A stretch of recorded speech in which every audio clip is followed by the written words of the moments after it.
Hey, podcast family, and welcome to episode number 278 of the L3 Leadership Podcast, where we are obsessed with helping you grow to your maximum potential and to maximize the impact of your leadership. My name is Doug Smith, and I am your host, and today's episode is brought to you by my friends at Bare Tongue Advisors. If you're new to the podcast, welcome. I am so glad that you're here, and I hope that you'll enjoy our content and become a subscriber. And if you've been with us for a while, thank you so much for listening, and it would mean the world to me if you would just make sure that you're subscribed and that you would share a rating and review on Apple Podcasts or whatever app you listen to podcasts through. That really does help us grow our audience and reach more leaders, so thank you in advance for that. In today's episode, you're going to hear me share a lesson called Life at 36, and that's right, I just celebrated my 36th birthday, and each year around my birthday, I like to record an episode sharing where I am in life and what I'm learning, and I believe this lesson is going to add a lot of value to your life, and I really want to encourage you to do something similar in your life. You know, when it comes around your birthday, really reflect on what's going on in your life, where are you, what are you learning, what are you aiming at, and I just think that'll be a great exercise for you to implement in your life. But before we get into the lesson, just a few announcements. This episode of the L3 Leadership Podcast is sponsored by Bare Tongue Advisors. The financial advisors at Bare Tongue Advisors help educate and empower clients to make informed financial decisions. You can find out how Bare Tongue Advisors can help you develop a customized financial plan for your future by visiting their website at baretongueadvisors.com. That's BERATUNG advisors.com. Securities and investment products and services offered through Waddell & Reed, Inc., member FINRA and SIPC.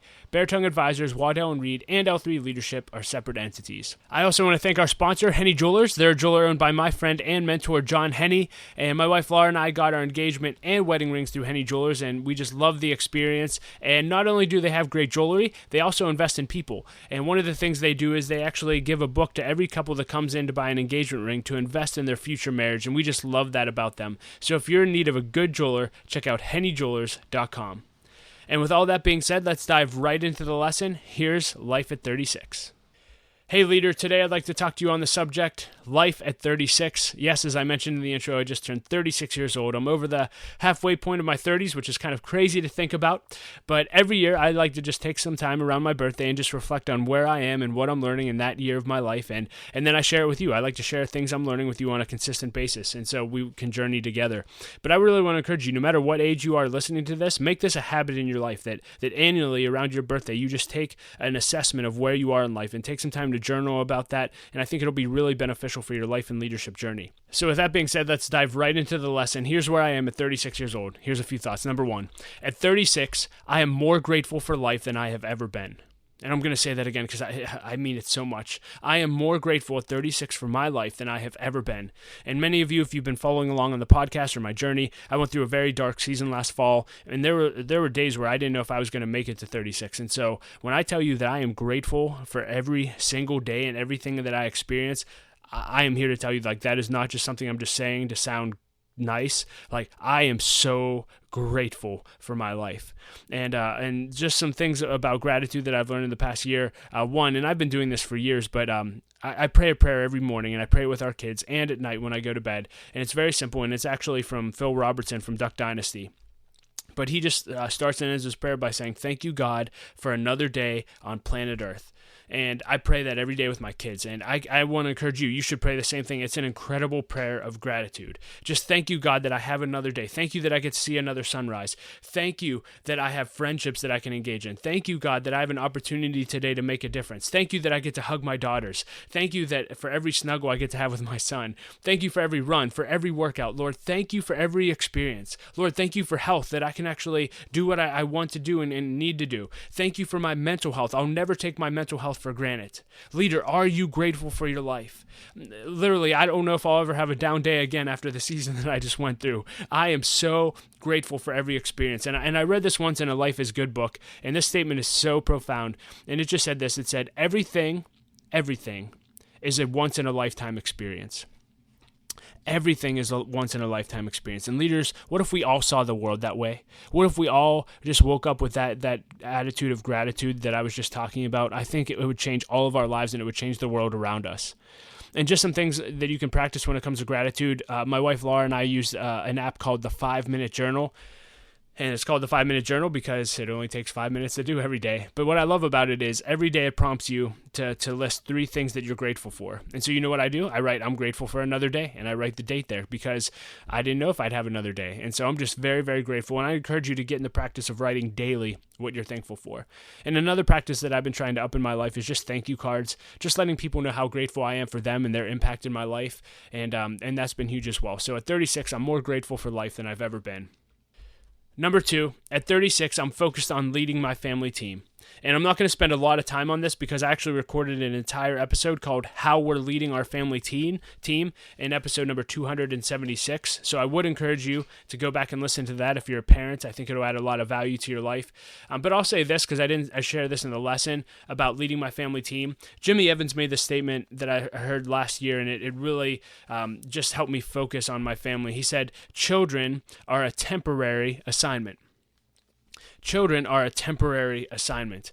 And I have a 5-year-old, a 3-year-old, and a 4-month-old right now, and I can't tell you how quickly my 5-year-old turned 5. And I know I'm going to blink again, she'll be 10, I'll blink again, she'll be driving, I'll blink again, she'll be in college, and then she'll be getting married. It's crazy how fast time goes. And so I think it's just, again, I want to encourage you at 36, if you have family, please focus on your family. Please go back and listen to that episode that I recorded. Please don't spend your life giving your life to a job and neglect your family. I'm telling you, at the end of your life, all that's going to matter is the relationships that you have and what you did for God. Do not neglect your family. Focus all of your attention and energy on leading your family team. Number 3, at 36, God is giving me something to say. At 36, God is giving me something to say. And I've shared this a lot on the podcast, but when I turned 30, I did a decade review, and I was reviewing all of my journals and all of my year-end reviews from my 20s. And I believe that in that time, God spoke to my heart something very clearly. He said, Doug, in your 20s, I laid a foundation in your life for you to build your life on. In your 30s, I'm going to give you something to say. And in your 40s, I'm going to give you the platform to say it. And after living my 20s, I can absolutely say that God gave me the foundation. And now that I'm over halfway through my 30s, I can promise you that God's giving me something to say. As I reflect on that process, I've realized that God's giving me a lot to say about leadership. He's giving me a lot to say about family. He's giving me a lot to say about friendship. He's currently giving me a lot to say about diversity. He's currently giving me a lot to say about mental health. He's giving me a lot to say about addiction. He's given me a lot to say about homelessness. He's given me a lot to say about fundraising. He's given me a lot to say about money. And he's certainly given me a lot to say about personal growth. And so I really do feel like God is giving me a reservoir of things that at some point I'm going to speak about more often than I am now. And I believe, and I don't know what it'll look like. God said in my 40s, he'll give me a platform to say it. And so what do I want to get across to you as a leader here? A prayer that I would encourage you to pray is, God, what do you want the message of my life to be? What do you want the message of my life to be? And let him develop that. Because here's what I know about what God spoke to me. You know, he basically spoke about 3 decades of my life. My 20s, my 30s, and 40s, which technically could span a 30-year progression. That's a lot of time. My 20s was a lot of time building a foundation. I'm halfway through my 30s now, over halfway through my 30s now, and he has spent a lot of time giving me something to say. And in my 40s, again, I just want to encourage you, leaders, be patient. We're always in such a hurry to have the platform. We're in such a hurry to get where God wants us to go. Just be patient and learn to live on God's clock. He knows what he's doing. He knows what you need to develop so that you're ready for whatever he has called for you in the next season of your life. Just be patient and develop. It'll make all the difference. Number 4, at 36, I'm focused on listening and learning from others' experiences. I mentioned in my 30s that I believe God was going to give me something to say with my life, and I've seen him do that through 2 different avenues. 1 is through my experiences, and 2 is through listening to others. And then very specifically over the last year, it's been listening to others who are not like me. Now, I listen to a lot of Disney music because I have toddlers, and we listen to Disney hits on Spotify on shuffle mode all the time. And oftentimes the song Colors of the Wind by Pocahontas comes on. And there's a great line in that song, and I'm not going to sing it to you, I'll just share it with you. Pocahontas said this, she said, "You think the only people who are people who look and think like you. But if you walk the footsteps of a stranger, you'll learn things you never knew. And if there was ever a statement that our culture needed to embrace, it's that. We just need to sit down and have a conversation with each other and listen and learn each other's experiences and just be in relationship. And I've been spending a ton of time over the last year with people who aren't like me, people with different experiences, stories, viewpoints, and beliefs. And let me tell you this about that experience. One, I never had that experience before. I was never intentional about it. Two, it's been eye-opening. It's been refreshing. It's been challenging. It's been joyful. And to be honest with you, it's been heartbreaking. I would tell you that it's made me a better human. It's made me more empathetic. It has shown me things about myself that I am not proud of and that I need to change. It's shown me how I can be a better leader. It's shown me ways that I can make a difference that I never saw before. It's been huge. And God has been using people, books, and podcasts to transform my heart and my life, and for that I'm very grateful. And listen, I am far from perfect, and I have an immense amount of growing left to do. But I can tell you this, that through these experiences that I've had in the past year, I'm committed to spending the rest of my life learning from others who aren't like me, and then doing something with what I am learning. So leader, let me just ask you this. When was the last time you had a conversation with someone that wasn't like you? When was the last time you had a conversation with someone who believes the exact opposite of what you believe? When was the last time you asked someone what they've experienced and what they've gone through? When's the last time you asked someone what their story was? When's the last time you asked why they believe what they believe? When's the last time you asked them what they wish you knew about their journey? When's the last time you asked someone how you could serve them? I believe if we'll all commit to making this a practice and a routine part of our lives, that the world will be a much better place. A lot less judgment and a whole lot more love. Guys, let's go love people. Let's go love people. At 36, I'm focused on listening and learning from others' experiences. Number 5, at 36, I have the opportunity to live out my passion and my purpose daily, and I'm so grateful for this. You know, my life is basically broken into 3 different sections. Number 1 is Light of Life, and I'm so grateful for this nonprofit that I work at. It's a nonprofit that serves the homeless, men, women, and children of our city. And here's what I know about Light of Life. If we don't do what we're called to do, then there's men, women, and children who will go without food today. They will go without shelter today. They'll go without recovery today. They'll go without being educated today. They'll go without employment today. And they'll go without the hope of Christ today. And that's unacceptable to me. And I'm just so grateful to work at an organization that provides all of those things on a daily basis. And we're at a really exciting time in our organization as well. We just built a brand new shelter, which is phenomenal. And we are about to break ground on a new building for our long-term residential program. And we're in the middle of a $22 million capital campaign, and we've already raised over $16 million towards that. We have $6 million to go. And it's just such an honor to be able to wake up every day and work for an organization that's making a difference. And I'm so grateful for that. Another section of my life is L3 Leadership. Hey, you're listening to the L3 Leadership podcast, and we are obsessed with helping leaders grow to their maximum potential and to maximize the impact of their leadership.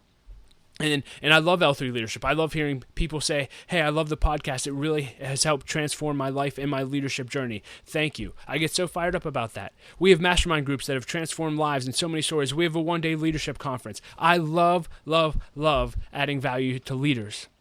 And then my home life, right? I have a family, and I've already talked about family team. I love our family team. And leader, here's my prayer for you. I pray that as you follow God in your life and leadership journey, that He'll allow you to have the opportunity to live out your passion and your purpose on a daily basis. Because here's what I know. When you get to wake up every day and do what energizes you, you never have to work a day in your life, and I pray that you'll find the same thing. Number 6, at 36, I'm more convinced than ever that consistency compounds. I'll say it again. At 36, I'm more convinced than ever that consistency compounds.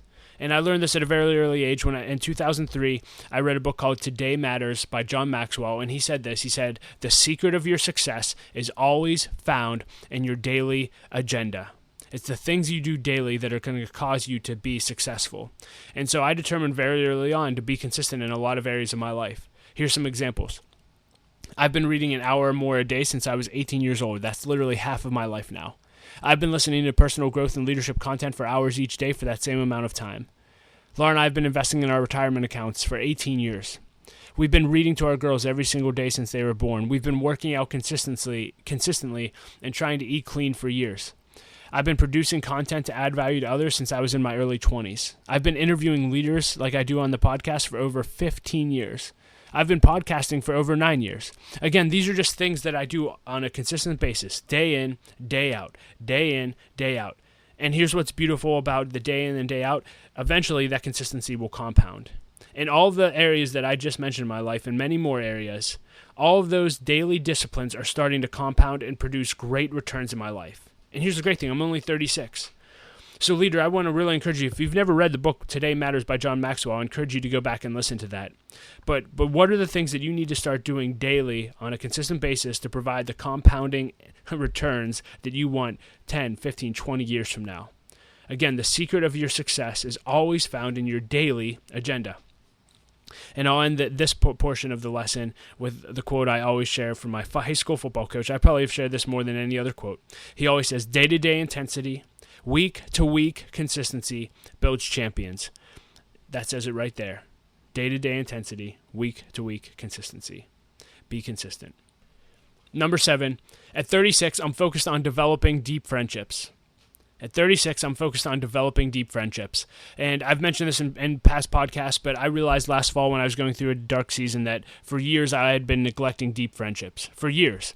I was so focused on performance, so focused on getting things done that I neglected all the deep relationships in my life. And this year, Laura and I just drew a line in the sand and said, no more.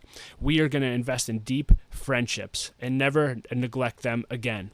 And the main driver for this is what I found out is I did an exercise with a coach that changed my life. And he said, Doug, you need to define the roles you want in your life, ROLES. And he said, you decide. He said, for me, I want to be a husband, a father, and a friend. That's it. And he said, so you have to decide what your roles are. And initially I said, well, yeah, I want the same thing. I want to be a husband, father, friend. And he said, yeah, Doug, but you're not living like that. So that was a slap in the face. And I looked at my roles, and the reality, how I was living my life, was leader first. I want to be a great leader, and that was far above all the other ones. Then I want to be a great husband. Then I want to be a great father. Then I want to be a great friend. And so over the last 6 months, I've reversed those. And so I do want to be a husband first. I do want to be a father second. I want to be a great friend third. And then I want to be a great leader. And in that order. And that's the difference. In that order. Husband, father, friend, leader. And I want my life to show that. And I believe it has been over the last 6 months, and I'm very grateful. Don't neglect deep friendships, leaders, because one day you're going to need those friendships. And if you don't have them, you're going to be in big trouble. Please invest in relationships. It makes all the difference. And the last lesson, number 8. At 36, I'm more convinced than ever that living for God is all that matters. At 36, I'm more convinced than ever that living for God is all that matters. In Philippians 3:8, Paul said this. He said, what is more, I consider everything a loss because of the surpassing worth of knowing Christ Jesus, my Lord, for whose sake I have lost all things. I consider them garbage that I may gain Christ. And I say this all the time, but I don't know how people do life without God. You know, when I went through the darkest season of my life this past fall, I could not have gotten through that without God. I could not have done it. I could have not done it. God's given me purpose in my life. He's given me gifts. He's given me peace. He's given me mentors. He's given me strength and courage to overcome destructive things in my life. He's given me a community to do life with. He's given me grace, and he's given me his presence in my times of greatest need. He's given me everything. And I say this all the time, but you could live 1,000 lives with your own plans and in your own strength, that it would never compare to the one life that God has for you. And whether you're 36, 26, or 86 listening to this, is God first in your life? And if he's not, don't wait another year to learn this lesson. Because once you learn that God is all that matters, everything else takes care of itself. Matthew 6:33, it's my life verse, says, if we will just seek God first and his kingdom, all these things will be added unto me. He said, if you just put me first, everything else will take care of itself. But what do we spend most of our lives doing? We pursue everything else until we finally come to a point where we realize it's time to seek him. Stop wasting time, leaders. Just start focusing on God. Living for God is truly all that matters. And if you want to live a life of purpose, of passion, if you want to make a difference in the world, surrender your life to God. It'll be the best decision that you ever make. Well, leader, that's my life at 36 years old. I don't know how old you are. I'd love to hear what lessons you're learning at the age that you're at right now. Thanks for listening. I hope these lessons added value to your life, and I'll be with you next episode. Have a great day. Well, hey, leader, thank you so much for listening to my lesson, Life at 36. I hope it added value to your life, and I really want to encourage you, no matter what age you are, when it comes time for you to celebrate a birthday, I hope you take a little bit of time just to reflect on where you are in life and what you're learning. I think it'll really help you in your life and leadership journey, so make sure that you do that. And you can find links to everything that I discussed in the show notes at l3leadership.org/278. And leader, if you want to 10x your growth this year, I really want to challenge you to either launch or join an L3 Leadership Mastermind Group. Mastermind groups have been the greatest source of growth in my life over the last 6 years. If you're unfamiliar with what they are, they're groups of 6 to 12 leaders that meet together for at least 1 year in order to help each other grow, achieve their goals, and to do life together. So if you're interested in learning more about L3 Masterminds, go to l3leadership.org/masterminds. And as always, if this episode added value to your life, it would mean the world to me if you would just share your takeaways on social media or send it to a leader or two that you think it would add value to. Again, we want to reach more and more leaders through our podcast so we can add value to leaders. And as always, I like to end every episode with a quote, and I'll quote Brian Houston, who said this recently, and I loved it. He said, stay focused, stay faithful, stay unoffendable, stay planted, stay committed, stay strong and passionate, stay on course, stay. And leader, I just want to encourage you, we all need to hear that message on a consistent basis. Life is going to tempt us, our leadership journeys are going to tempt us to run, but oftentimes we need to stay. We need to stay grounded. Stay the course, leader. I hope that encourages you, and I hope you realize that Laura and I love you very much, and we believe in you. Go make a difference today, and we will talk to you next episode.